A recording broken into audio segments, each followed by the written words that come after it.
Hello all. So I've been designing and prototyping some chairs in the looping frame style you might have seen in my other builds. The idea being to eventually have a design collection to offer for sale. The chairs, which I'll hopefully get to show on this channel in the not too distant, produce a good deal of perfectly usable offcuts, so I've been thinking about smaller items I could potentially add to the collection to make use of these. Lamps seem like a good idea and well suited for the white beech I'm using for the collection. I was given these wall mounted lamps from a house remodelling job I was on last year. I think I can do something a bit more interesting with them than mounting to a white beech plinth. No CAD printouts for this one, which was probably a mistake. Kind of winging it from the basic scribble and, at least in part, letting the offcuts and salvaged lamp innards lead the dimensioning. 2 square frames top and bottom, with 4 legs to join them making a cuboid. Straightforward enough, but to give it that looping aesthetic, I'll need all manner of internal and external radii. While I do a preliminary machine down, a few words about a white beech. It's much lighter than your usual beech, which has an orangey hue. White beech looks more like a maple, but about half the price here in the UK. This stuff is European and readily available. It's far from the hardest of hardwoods, but machines and works really well. It's also super clean, almost figureless if you choose your pieces well, which, for my style at least, really appeals. Using no stains and as neutral a finish as I can apply, it also gives your joinery nowhere to hide. Even the tightest joints can still sport a hairline, but like I say, this clean honesty really appeals to me. As you can see, I had 45 of these small pieces. There will be a few gaps in the filming like this here and there. Sorry about that, but regulars will know no one comes to the BBB channel for tips on filmmaking and photography. Each mitre gets drilled for a single dowel. The actual mitre joint will have a dovetail intersecting it, as you'll see later, but these single dowels will help the mitres behave themselves when getting clamped up, as well as help with finished joint strength.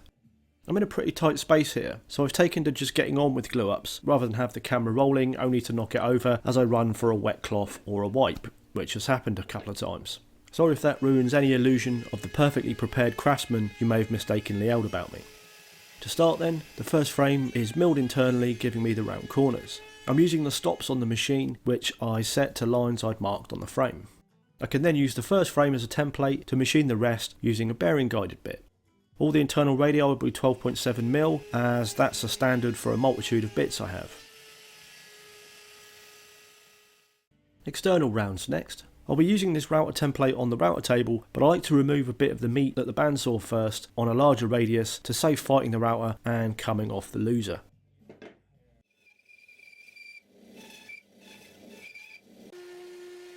You'll be seeing a fair bit of this router table if you stick with the video, which I hope you do.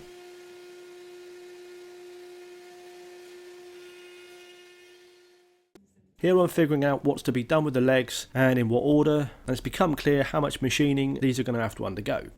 First, an internal radius along its inside corner to match that on the frames.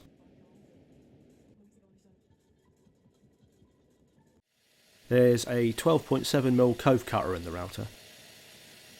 Do you like the jig?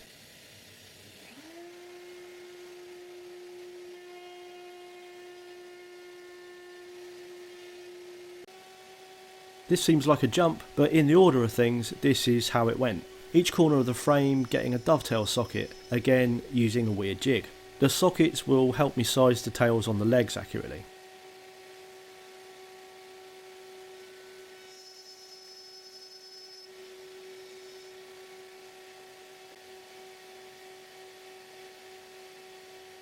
With the dimensions grabbed from the frames and transferred to the table, I can start to machine the tails and the legs. This is part of the same jig I used with the cove cutter a minute ago, just mounted upright.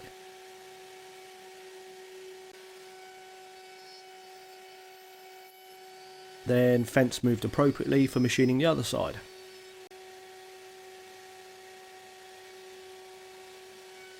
I can then position the cutter and fence so it's centred to the leg and remove the remaining waste. To allow for the external round on the leg and frame, I need to remove the back end of the tail. Handsaw the cut off line, then back to the router table, still on its previous setting, to again remove the waste. What a palaver. What you see me preparing for here is an attempted time saving exercise, which didn't really work.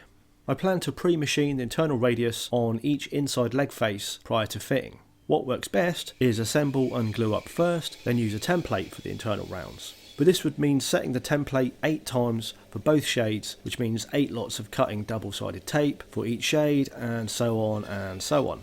The hours involved in this are already mounting up, so I thought I'd try this way and just be careful.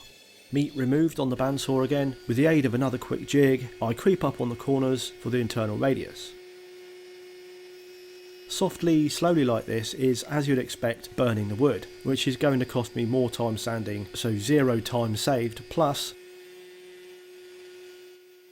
There, did you see that? On 2 pieces, I lost a small chunk. The already machined dovetail stopped me from adding meaningful backside support to the jig, so this was always a danger. Thankfully, I'm only prototyping and playing with the design, so no need to bin this piece. Just make sure my notes for production say to template once assembled. It was worth a try, I guess.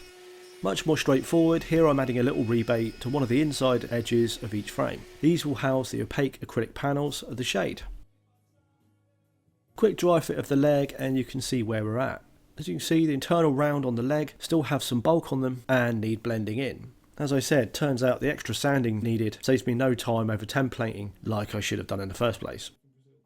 With the leg in place, you can also see where I'll be milling a 1.5mm slot on each side of the inside corner of the leg to house the shade panels. A pretty easy task using my fancy sled. There's 15mm of cut depth on this tiny router bit, so just enough to still machine through and leave a 2mm slot after removing the waste, assuming on the next ones I use a template after assembly rather than machining first. I hope that makes some sort of sense to you. I know I said I'd given up filming glue ups, but I did film this little bit so I could say that I had to really watch the alignment of the rebates in the square frames and the housing in the legs for the panels at this stage. Knocking the legs in too far or not far enough would give gappy panels. Thankfully it was pretty cold, so this glue gives me a good 20-30 minutes to mess about. Then it's tuck them up in bed and await another day. I've got a round over bit with a 25mm radius to match the legs to the frame corners. I have it backed off a little to avoid cutting cross grain on the top and bottom frames. I'll finish the blend by hand. I did just that but neglected to film it. It's just a whole lot of sanding, so you're not missing much. Next step then is a small 6mm round on all the remaining edges.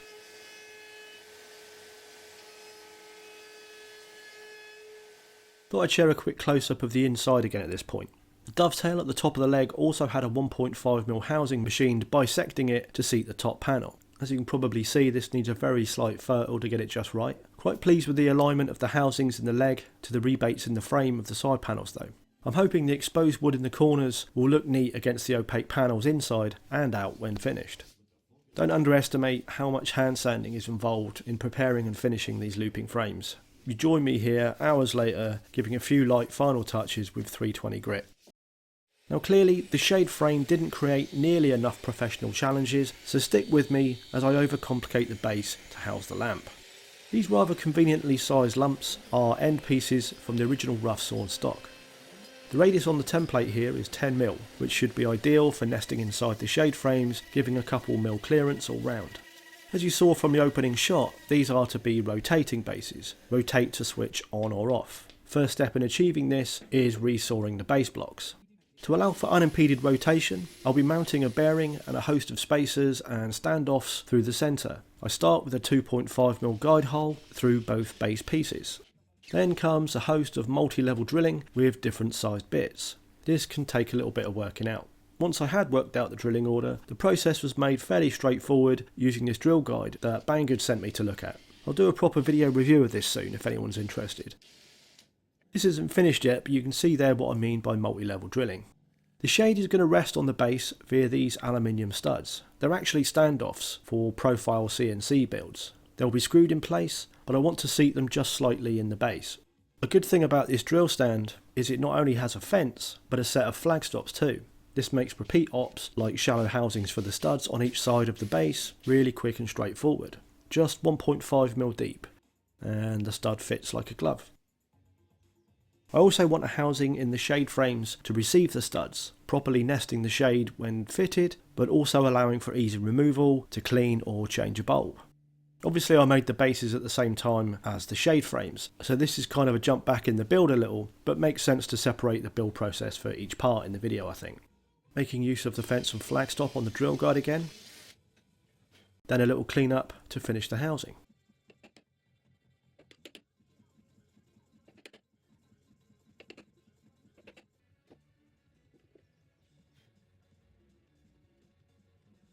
and there you can see how the shade will just sort of plonk on. Think of the two base pieces as a sandwich. The filling is all the electrical stuff, connectors and switch. To contain all this, I'm routing out sections in each half, a rectangle in the lower piece and a C-section in the top piece to allow for the rotation. This was my test fit. You can see there a chocky block for the mains and the switch behind it.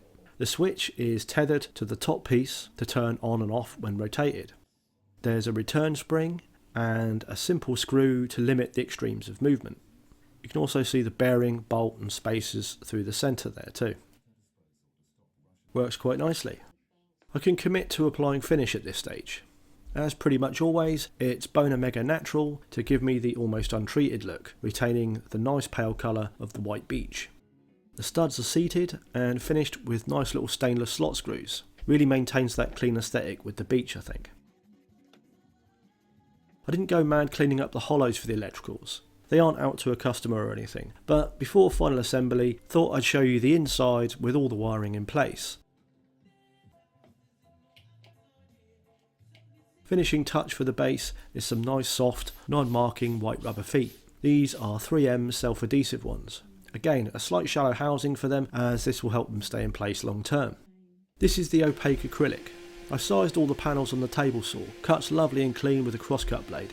This is a top panel getting around to allow it to seat in the shade. Now, I didn't film fitting them as it was really fiddly and I was competing with super fast 5-minute epoxy.